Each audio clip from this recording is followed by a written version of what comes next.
The lockdown in Spain is slowly being eased. In Madrid, some non-essential workers trudged onto the metro system where they were met by police handing out face masks. The government is allowing people from some sectors like construction, industry and telecommunications back to work, but the stay-at-home orders for most remain in place. The situation we had over the last 9 days was much stricter than it were any other country in Europe, and we believe that we should not confront economy and health. The coronavirus and the crisis is going to have an enormous hit on the economy. If there is no activity, there is no taxes, there is no income.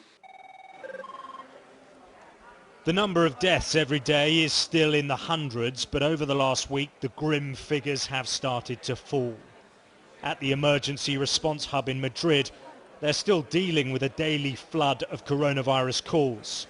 I've been working here for 15 years and there's nothing like this. Well, maybe on a plane crash like 10 years ago, but it was just like punctual moments for 1 day, 2 days, but never, nothing like this. But some say the true awfulness of this pandemic is still hidden, as only those dying in hospital are included in the official figures. Military disaster teams are delivering supplies and checking on care homes, where it's feared many elderly people have died from the virus. The surrealness of the crisis is difficult to comprehend. In Barcelona, iconic sites are deserted, and the Ramblas, which is always swollen with throngs of tourists, is empty. It is still very quiet here in Barcelona, in Catalonia. Easter Monday is a public holiday across this region.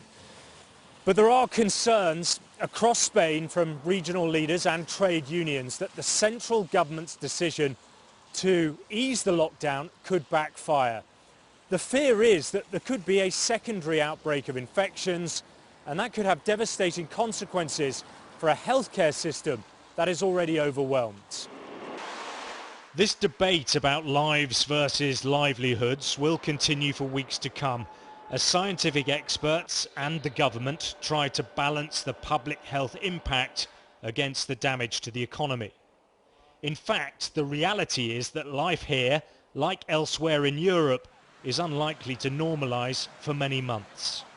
And that means police checkpoints to control movements until most likely a vaccine is found. Alex Rossi, Sky News, Barcelona.